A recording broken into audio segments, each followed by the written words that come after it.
Doors opening.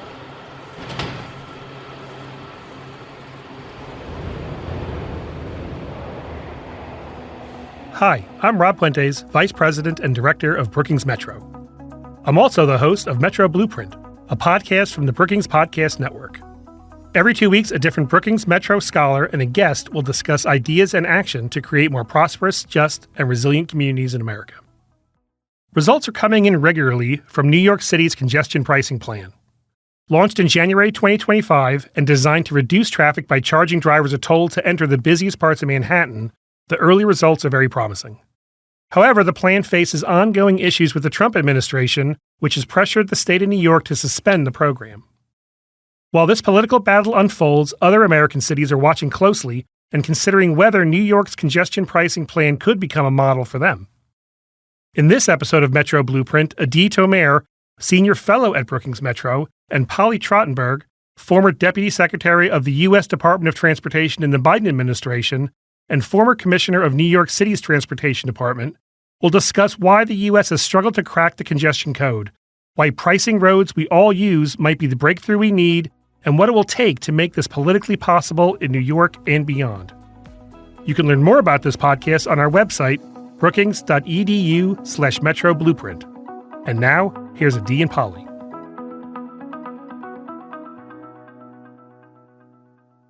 Hi, everyone. My name is Adie Tomer, Senior Fellow at Brookings Metro, and sitting across from me is the inimitable Polly Trottenberg. Polly, thanks for joining Metro Blueprint. Thanks for having me, Adie.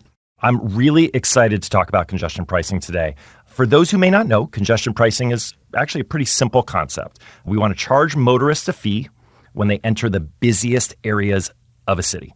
In the case of New York City, that means the bridges, tunnels, and surface roads that bring people into Manhattan, south of 60th Street. Now, this is a huge deal among American economists, urbanists, and transportation professionals because the versions in other countries have all been successful.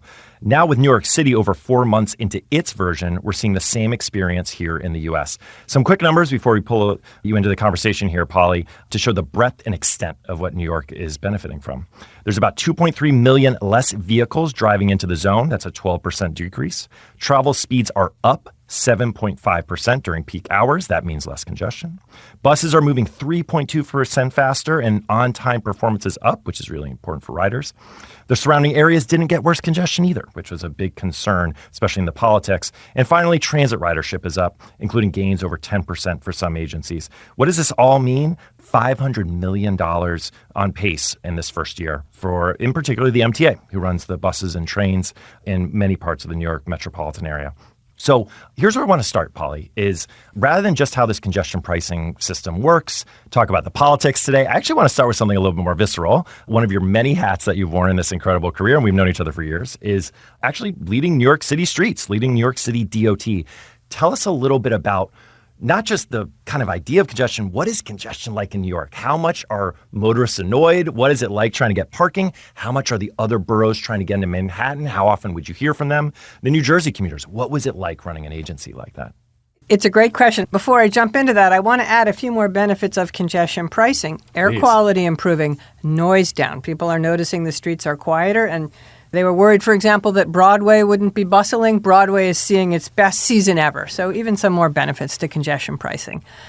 One thing I used to say, and I was Transportation Commissioner of New York City for 7 years, one of the most fiercely contested things in New York is street space. For motorists, for cyclists, for pedestrians, for buses, for deliveries, for some of the other creative things the city likes to do, restaurants, new ways of collecting trash. So it is some of the most fiercely contested real estate in the country. And when you are running those streets, 6,000 miles of streets, 800 bridges, it's a big job. New Yorkers let you know their opinions. And I would say, interestingly enough, congestion has been a big deal in New York, and particularly in the Central Business District in Manhattan, particularly around the bridges and tunnels. Probably one of the toughest spots that I would think of is coming into the Holland Tunnel, coming into Manhattan from the Holland Tunnel in Lower Manhattan, where traffic is at a standstill for hours every single day, and honking and the noise and just a lot of unhappiness about it. And you're trying to balance that again with all the other interests and demands that people have on the streets and making those judgments about congestion is one challenge, but we want to make cycling safer. We want to make it safer for pedestrians. We want to speed up bus travel times. And all those things are competing for, in some places, that very scarce street space. I have to say, I was very lucky at New York City DOT. I had the most amazing world-class set of engineers and planners, and we worked incredibly closely on the ground with all the roadway users, including the commuters coming in, the transit agencies, the local businesses. But it's never a job that's done. It's a job you're always working to try and make better. Yeah. So were you just hearing about congestion all the time then? In particular, I want to paint it for picture because probably most folks listening to this, they're tourists probably when they come to New York, but they do know the city. It's not like a flyover country where they've never been to. But locals, right? This is a headache for them, right? Trying to get into that area. It's a headache, but I want to be clear. It wasn't only vehicle congestion. It was pedestrian congestion.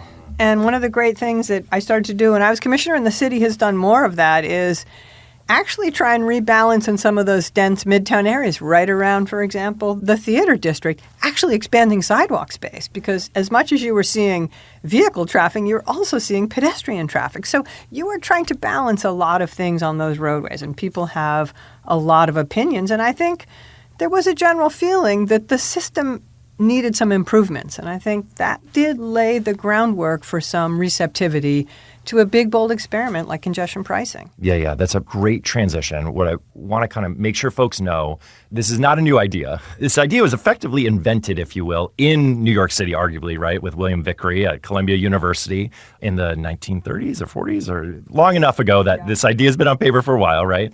And it had been tried a few different times, particularly under Mayor Bloomberg, and I'm not going to get into that here. It's a little boring of how it kind of failed in Albany, if you will. But what I do want to start talking about is, while you were in New York, how the idea starts getting revved back up. Because I think the politics really matter here for the urbanists and economists and other folks out there who've looked internationally. Like, we got to know mechanically how to do this. Yes. The politics is where it feels like rubber meets the road, no pun intended. So take us behind the scenes while you're there. When the idea is getting revved up, how are folks starting to come around the table together here? For sure. And I want to very much contrast it to what happened in London and Stockholm, because the way it went down in New York was very, very different. It was really driven in New York by the need to better support the MTA, to support the city's mass transit system, which is, as you know, one of the most incredible mass transit systems in the country and in the world, but is sort of chronically and perpetually underfunded. And there's always been challenges in finding new ways to get revenue sources for it. So the politics were driven by that, and very much driven, to his credit, by Governor Cuomo. Governor Cuomo at the time, seeing this as a potential way to come up with what we're always searching for in transportation, a predictable, sustainable revenue source. As you're right, I think for a lot of urbanists and others, and my mayor at the time, Mayor de Blasio, agreed that this would be a great way to come up with revenues for the MTA and perhaps not have them come out of the city's coffers, but that it would have all these other benefits. Not only raising revenue for the MTA, but reducing congestion, having environmental benefits, and roadway safety benefits. Now, it's interesting, when I talked to my counterparts in Stockholm, they took the opposite tack. They very much focused on the environmental benefits and the improved travel times for those that were driving into their central business district. Yeah. They did not make a big deal about the revenue generation. So we took a very different approach in New York, and one that I think has brought some political complexities over time. But that was really the winning coalition. The mayor and the governor, like famously, somewhat out of the blue, people felt, made this announcement that the city and state were going to do this together, and that mayor and governor didn't always see eye to eye on things. So it was a huge breakthrough. They announced kind of a key set of principles that they agreed on, but then this had to be actualized legislatively up in Albany. And I got to spend some time up in Albany with then the chair of the MTA, Pat Foy, and it was a fascinating discussion. Obviously, the legislators in Albany, I think there was some pretty broad consensus that we needed to raise revenues for the MTA, something Albany struggles with on an annual basis. But then you had to get into a little bit of the fine-tuning. How would you handle this for low-income people, for people with disabilities? What would the geography look like? And those details got hammered out in Albany. In my time as commissioner for 7 years, I did spend a lot of time up in Albany, did a lot of lobbying on a lot of things for the city. And I'd have to say, all things considered, to the credit of the governor and the mayor, this came together pretty quickly. When those two are in agreement, you could really move mountains. You can move mountains at the state level. Yeah, totally. I want to ask you about, frankly, suburban commuters. we know this is always the challenge, right? You're basically saying, hey, I'm going to argue actually because on a personal level, it's a pretty nice setup, right? You got your house, you got your nice place, or it can be an apartment, condo too, sure, whatever. But you're living outside, but you're using a different place for your work, right? And most Americans do this. And suddenly you're saying to them, yeah, but if you want to come in this area that before we were saying is free by car, besides, right, your gas and your tolls, we're going to charge you more. What was the reception when you were working in Albany on that level, right? And obviously you all worked through it. So I think this is really fascinating because other places are also going to have to deal with this too, right? Yeah, and it's really, I think they were both the suburban commuters and, again, really how this would particularly impact low-income folks. They are, in some case, the same group, but not necessarily. And those suburban commuters or sort of outer borough commuters, look, some of them are high-income individuals. For a certain number of people who drive into Manhattan, you're almost, by definition, going to be somewhat high-income. You own a car. AAA reported as of last year that average cost of car ownership in the United States was over $12,000, and that's more in the New York area. A lot of those folks who commute in were city workers, something that we tried to figure out how we would handle at the city level. And obviously, the cost of living in New York is high. And so people did feel like yet another way that I'm going to have to pay. And listen, I have sympathy for that. I want to acknowledge, and I know we'll talk about this more, congestion pricing is making folks pay more. And for folks who are not particularly wealthy and are living paycheck by paycheck, that's a hardship. We have to acknowledge it. But the data was so overwhelming that this pretty small fraction of folks were more low income who were driving into New York City on a regular basis and able to park there, versus the vast number of low-income folks that rely on the mass transit system. So I think a lot of the equity arguments did carry the day. It doesn't mean there weren't unhappy folks. But even in suburban areas, a lot of suburban areas, I grew up in Pelham, New York, relied upon, wasn't called Metro North back then, but a lot of suburban areas rely on having a well-funded MTA as well. Yeah, totally. Some of the most charming towns in America is right near those train Absolutely. stations, right? So how much do you think it mattered in those politics that, frankly, those great Long Island Railroad, Metro North, the northern areas of the city, I don't want to use too much local lexicon, that folks relied on, was that really important to help win that day? Like, hey, there are alternatives here. And this is going to come up for American context, right? I mean, there are other ways to get into New York besides driving. Absolutely. This was key in Albany when you all were talking? No, absolutely. I mean, look, I think a well-funded MTA benefits not just the city. It benefits the surrounding suburban areas. And I do think people recognize that. Yeah, that's great. So did folks see this as a reason? I like the point you brought up. That really is different than the global context from when we study it, right, of focusing on the money. Was the acute needs of the MTA kind of central then too? Like, Albany is coming to the table a little bit because this is technically their agency, right? And they've got to find a funding fix, ideally that durable one. So you're saying this really felt like something promising that would actually make their lives easier down the road. I think so. I do think that drove the politics. But I want to be clear, too, because it's been part of, I think, some of the more recent political debate. People certainly appreciated that this would have congestion reduction benefits. And in fact, the congestion reduction benefits have been better than people anticipated. And even suburban commuters coming in from New Jersey, a lot of whom have obviously been very unhappy with this plan, some of them have conceded, it's shortened their commutes pretty dramatically. And getting that time back every day makes a real difference. Yeah, totally. So maybe that's a nice transition to where we are now. And I want to do politics in a second, but you've been talking a little bit about the results. But let me just ask a blunt question. Are you surprised by how it's been so far?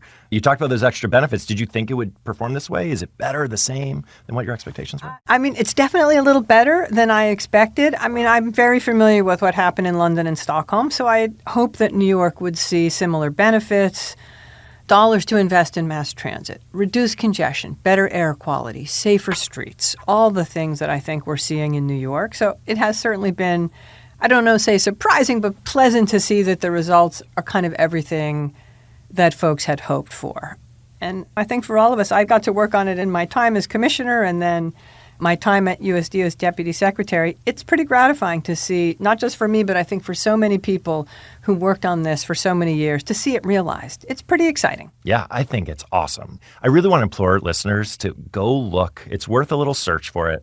Read these personal stories of the journalists who are doing awesome work on the ground, of just a business owner where, hey, it's easier to get my deliveries. I can guarantee them, right? Those commuters who their life's a little bit quicker. You can get your kid quicker from daycare.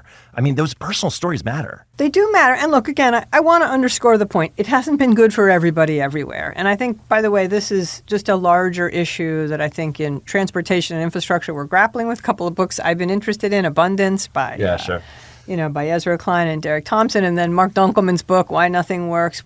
They talk about two big important things in government and infrastructure. You're not going to make everybody happy. And we have a pretty dismal legacy in transportation during the interstate era where we just ran over neighborhoods literally and figuratively. And I think that really changed our confidence in letting government make big moves.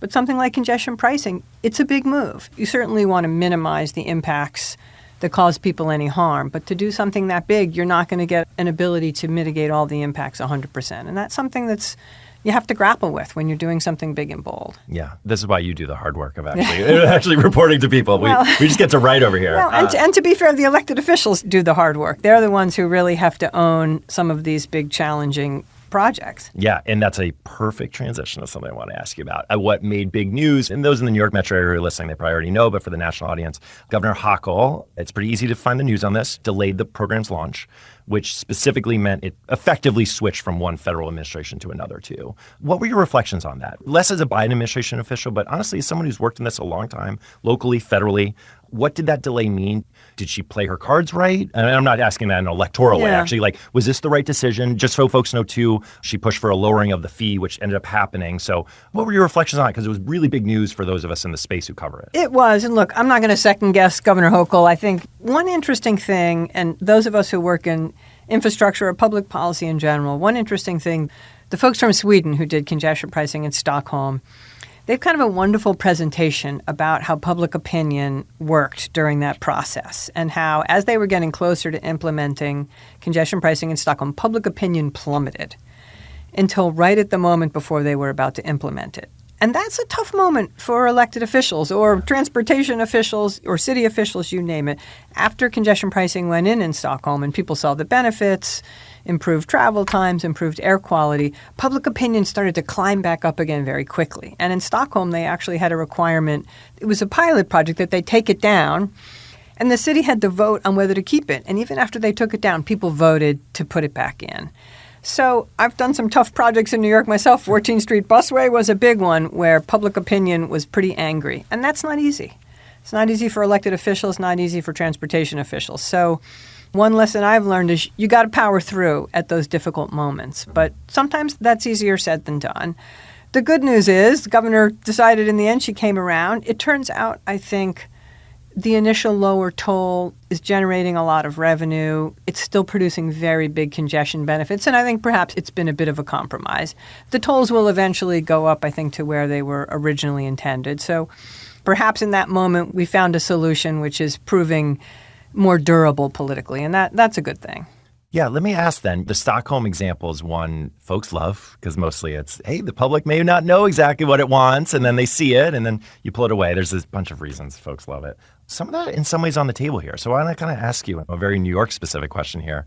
How do you think New Yorkers might respond if they lose it? And I'm not asking in a political sense. I mean like a local, I guess like a political economy sense. We're at Brookings here, so we can use that term. But do you think people would be upset if they lose it? Yes, I do. And I think it'll be Stockholm-like. I think people, if for some reason it's taken down, there's some legal wrangles with the current administration. We'll see how those play out. I think people will want to put it back. Part of why I think you get to that trough of public opinion is there is an understandable fear of the unknown. Those of us in transportation, this is going to be great and it's going to produce all these benefits. And we saw what happened in Stockholm. But for your average person on the street, they may need to actually see it to see its results. And I think now in New York, we've seen that. And by the way, Adie, I think that's not only exciting for New York. I talk to folks in cities all over the country. They're looking too. It's a proof of concept.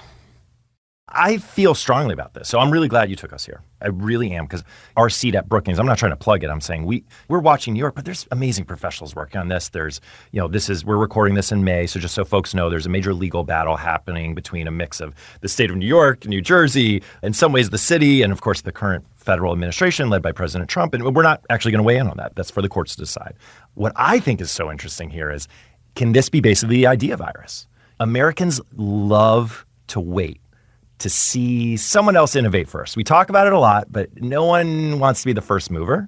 But once they see the results, they go.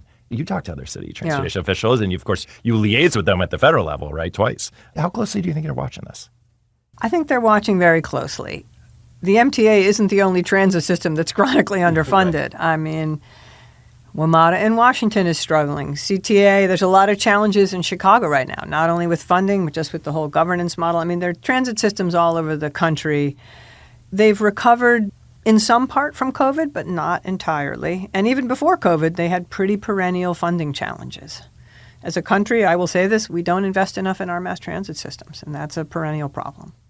So you think they like it on the transit side. What do you think about as a congestion solution? I mean, this is top of mind for everyone in transportation. Anyone who believes in the quote unquote induced demand side of things, which, whether that's engineering, science, economics, doesn't matter. Folks are saying, look, we've tried other interventions here in the U.S. Building more lanes is not solving congestion. I think that's safe to say at this point. Do you think they're looking at it from that side in those same busy cities? 100%. No, and obviously the fact that some of the commuters, even commuters from New Jersey, who I think have understandable reasons, they already pay big tolls to come in. They may say they're not feeling that much in terms of benefits, but even there, I think their additional discounted toll, $6, and in some cases it's saving them 30, 40 minutes a day. That's pretty good math. That's good money. That's pretty good math in our business. Not for everybody everywhere. I always want to acknowledge that. But I think for a lot of folks, if you're already driving into New York City every day and you can save half an hour, 45 minutes on your trip, that's more time at home with your family doing the things you want to do. So I think folks are looking at that side of it. And look, roadway safety, air quality, just quality of life, I think is generally improving. Not for everybody everywhere, just to be fair, but in the main, I think that's what folks are seeing. And the opinion polls are showing public opinion is creeping up slowly but surely. I'm not going to say it's overwhelming right now, but public opinion is improving over time. And I think that's the other thing other communities around the country are looking at. Yeah. And remember, if you need to find your transit system, no option is going to be popular. So you're trying to find the thing that perhaps will bring other benefits and some popularity. It's not like there's a pain-free way to generate major revenues to fund your transit systems. No one can see me, but I'm shaking my head. Are you telling me there's no free lunch in America, right? It's like one of the hardest things sometimes to get across. And congestion is real pain. And it's just, I'm just pontificating myself here. Feel free to respond. It's really frustrating to see us not being willing to try new solutions, right? And this is what's so cool about this is here's a new solution, and frankly, it's showing really good results too. 100%. And that's part of what I find so exciting about it. Again, in this era when I think, look, I'll just be honest, on the Democratic side of the aisle, again, with the books that are out sort of talking about how do we deliver better? How do we deliver faster? How do we show people we can do big, bold things? I think congestion pricing is one of those things. It does show that to do something like that, you need a lot of both good political work, good technical work, good community work. And you have to be willing, I think, to accept that you're not going to please everybody. As someone who's worked in transportation, and particularly at the urban level in New York for many years, that's hard.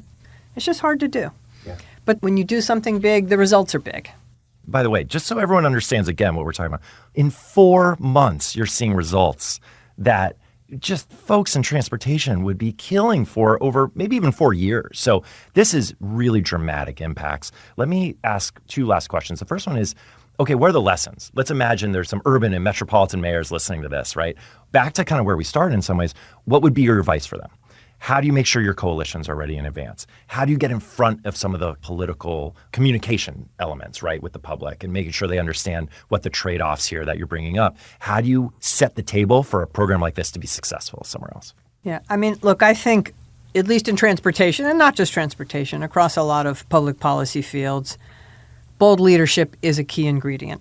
In this case, it was led by Governor Cuomo. Mayor de Blasio jumped on board. I mean, in New York, when a mayor and a governor come together on something big like this, that really, as I said, that moves mountains. So I think you need that grassroots support, you need local support and activist support, but you need real political leadership. And look, I think that real political leadership can yield some big political results. So I would advise to those that are looking at it, it really can be worth doing, but you have to be bold and lead and have to be ready to, I think, deal with the fights, the objections, the concerns best you can.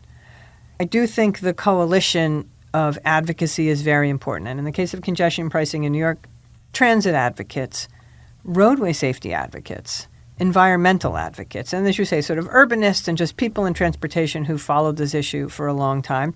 And then also some of the folks who are really economically minded. And that actually I think was even a bigger deal in London and Stockholm, people who really made the economic arguments. This is a scarce resource, roadway space. And if we want to use it efficiently, we have to price it better. Yeah, that's great. And I think those are easy lessons. Let me make this the final question is the hardest one, prediction time. Let's call it in the next 5 years. Or you could say 10 if you want some more time. You think other big cities, big metro areas might adopt this now?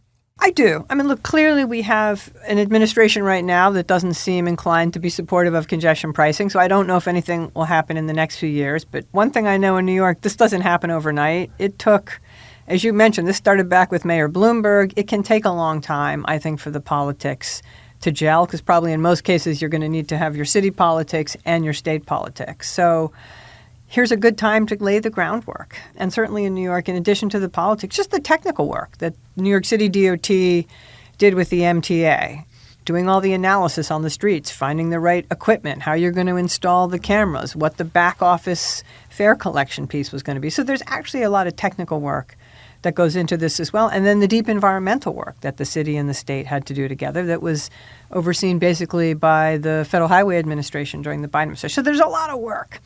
And you can certainly get started on that. And it probably, at the very least, can take a few years. So this is a good time perhaps to lay some of the groundwork if it's something a city or state is thinking of doing in 5-10 years. Yeah, I love that. I'm positive, too. Polly Trottenberg, thanks for coming by. Thanks, Adie. Thanks for having me. Yeah, and thanks to everyone for listening. You can find more of our work at brookings.edu/metro. And if you want our information to come right into your inbox, you can sign up for newsletters at brookings.edu/newsletters. Thanks. Metro Blueprint is a production of the Brookings Podcast Network, found online at brookings.edu/podcasts. Thank you for listening. My thanks also to all the scholars and guests for sharing their insights and expertise, and to the team at Brookings that makes this podcast possible, including Fred Dews, producer, Aaron Raftery, associate producer, Gaston Reberedo, audio engineer, Daniel Morales, video editor, Lee Ballin, Brookings Metro's director of communication, Carrie Muscatello, our graphic design and web publishing manager, as well as our government affairs and promotion colleagues in the Office of Communications. Katie Maris designed the beautiful logo, and Phoebe Copeland recorded the Doors audio. For more information about us, please visit brookings.edu/metro. I'm Robert Puentes.